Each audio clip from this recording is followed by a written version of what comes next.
இன்னைக்கு சேனலில் பார்க்க போகிறது என்ன பார்த்திங்கன்னா, எங்கள் ஊர் ஸ்டைலில் செய்யக்கூடிய மட்டன் புளிக்குழம்பு தாங்க நம்ம இன்றைக்கி பார்க்க போகிறோம். இது பார்த்திங்கன்னா ஒரு டிஃப்ரெண்ட்டான புளிக்குழம்புங்க. ஃபஸ்ட்டு அதுக்கு பார்த்திங்கன்னா குக்கரில் ஒரு 7 டேபிள் ஸ்பூன் ஆயில் விட்டு ஒரு சின்ன துண்டு பட்டை, 2 கிராம்பு, ஒரு 1/4 டீஸ்பூன் வெந்தயம் நல்லா வெடிக்க விட்டுருங்க. பொரிஞ்சு வந்தோடனே நான் ஒரு 3 வெங்காயம், மீடியம் சைஸ் வெங்காயம் பார்த்திங்கன்னா நல்ல நீல வாக்கில் இந்த மாதிரி கட் பண்ணிவிட்டு போட்டு நம்ம வதக்கிக்கலாம். வதக்கும் போதே உங்களுக்கு ஒரு 2 பச்சை மிளகாய் இருந்தாலும் நீங்கள் ஆட் பண்ணிக்கோங்க. அதாவது இது வந்து ஆப்ஷனல் தான், உங்களுக்கு நீங்கள் வேணும்னா போட்டுக்கலாம், இல்லைனா விட்டுறலாம். அடுத்தது பார்த்திங்கன்னா நம்ம தக்காளியும் பார்த்திங்கன்னா நான் ஒரு 3 மீடியம் சைஸ் தக்காளி தான் நான் இன்றைக்கி வந்து எடுத்து வச்சுருக்கிறேன். அதையும் கட் பண்ணி போட்டுக்கோங்க. இந்த குழம்பு பார்த்திங்கன்னா உண்மையிலுமே உங்களுக்கு ரொம்ப டிஃப்ரெண்ட்டான ஒரு குழம்புங்க. இந்த மாதிரி நல்லா வெங்காயம் தக்காளியை நல்லா வதக்கிக்கோங்க. அதாவது நல்லா மசிஞ்சு வர அளவுக்கு வதக்கிக்கோங்க குழம்புக்கு. அப்போ தான் நம்மளுக்கு வந்து திக்னஸ் கொஞ்சம் நல்லா கிடைக்கும். இந்த மாதிரி வதக்கி எடுத்துக்கிட்டு இப்போ பார்த்திங்கன்னா கறி பார்த்திங்கன்னா நான் மட்டன் ஒரு 1/2 கிலோ மட்டன் ஆல்ரெடி நான் ஒரு 7 தடவை வாஷ் பண்ணிட்டேன். இப்போ ஃபைனலாக பார்த்திங்கன்னா நான் வந்து இந்த கழனி, நம்ம அரிசி கழுவுன கழனி இருக்குது பார்த்திங்களா, அதில் வாஷ் பண்ணி போடும்போது நம்மளுக்கு மட்டனில் உள்ள அந்த கவுச்சி ஸ்மெல் இருக்காது. அதையும் போட்டு நல்லா வதக்கிக்கோங்க.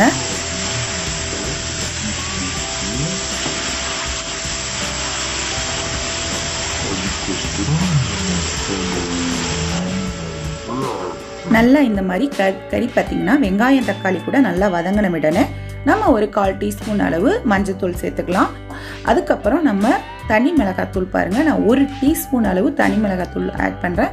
உங்களுக்கு காரம் எவ்வளவோ அதுக்கு தேவையான அளவு நீங்கள் ஆட் பண்ணிக்கோங்க. இந்த குழம்பு கொஞ்சம் காரமாகவும் புளிப்பாகவும் இருந்தால் தான் நல்லாயிருக்கும். இது நீங்கள் சிக்கனில் மட்டும் ட்ரை பண்ணிடாதீங்க, ஒன்லி இது மட்டன் தான் நம்ம வைக்க முடியும். புளி பார்த்திங்கன்னா ஒரு பெரிய நெல்லிக்காய் சைஸ் அளவு புளி எடுத்து நல்லா தண்ணி ஊற்றி, நிறையாவே தண்ணி ஊற்றி நான் கரைச்சி எடுத்து வச்சுருக்கிறதையும் நான் ஊற்றிட்டேனுங்க. இப்போ ஊற்றிட்டு இப்போ நம்ம குழம்புக்கு தேவையான அளவு தண்ணியும் நம்ம வந்து ஆட் பண்ணிக்கலாம். ஆட் பண்ணிவிட்டு மிக்ஸ் பண்ணிக்கோங்க. இப்போ நம்ம ஒவ்வொரு மசாலாவாக ஆட் பண்ணிக்கலாம். ஒரு 2 டேபிள் ஸ்பூன் அளவு குழம்பு மிளகாத்தூள், ஒரு 2 டேபிள் ஸ்பூன் அளவு தனி மல்லித்தூள் ஆட் பண்ணியிருக்கேன். உங்களுக்கு தனி மல்லித்தூள் வேணாம்னா நீங்கள் குழம்பு மிளகாத்தூளவே ஒரு 4 டேபிள் ஸ்பூன் அளவு ஆட் பண்ணிக்கலாம். தேங்காய் பார்த்திங்கன்னா நான் இன்றைக்கி ஒரு மீடியம் சைஸ் தேங்காயில் 1/2 மூடி அளவு தேங்காய் வந்து நல்லா பேஸ்ட்டாக நைஸாக பேஸ்ட் பண்ணி ஆட் பண்ணியிருக்காங்க. இந்த குழம்பு பார்த்திங்கன்னா உண்மையிலுமே உங்களுக்கு வந்து ரொம்ப டேஸ்ட்டாக இருக்கும். நீங்கள் ட்ரை பண்ணி பாருங்கள்.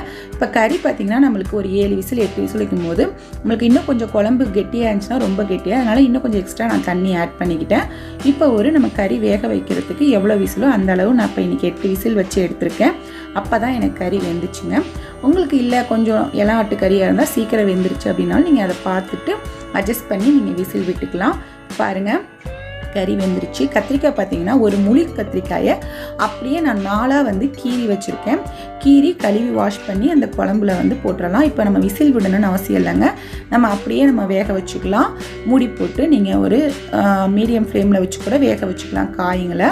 இந்த மாதிரி முருங்கைக்காவும் ஆட் பண்ணிக்கோங்க. இப்போ இது நல்லா வேக வச்சு எடுத்துட்டா நம்மளுக்கு மட்டன் புளிக்குழம்பு, சூப்பரான மட்டன் புளிக்குழம்பு ரெடி ஆயிருங்க. எப்பொழுது நம்ம இஞ்சி பூண்டு மசாலா இந்த மாதிரி ட்ரை பண்ணுறத இந்த மாதிரி நீங்கள் ட்ரை பண்ணி பாருங்கள். உண்மையிலுமே உங்களுக்கு சூப்பரான ஒரு மட்டன் குழம்புங்க. பாருங்கள், நல்லா காய் வெந்துருச்சு. நம்ம குழம்புக்கு தேவையான நம்ம திக்னஸும் கிடச்சிருச்சு. குழம்பு ரெடி ஆயிடுச்சுங்க. இது பார்த்திங்கன்னா ரொம்பவுமே அமேசிங்காக இருக்கும். நீங்கள் ட்ரை பண்ணி பாருங்கள். இந்த குழம்பு பிடிச்சா லைக் பண்ணுங்கள், ஷேர் பண்ணுங்கள், சப் பண்ணுங்கள். தேங்க்யூ ஃபார் வாட்சிங் சேனல்.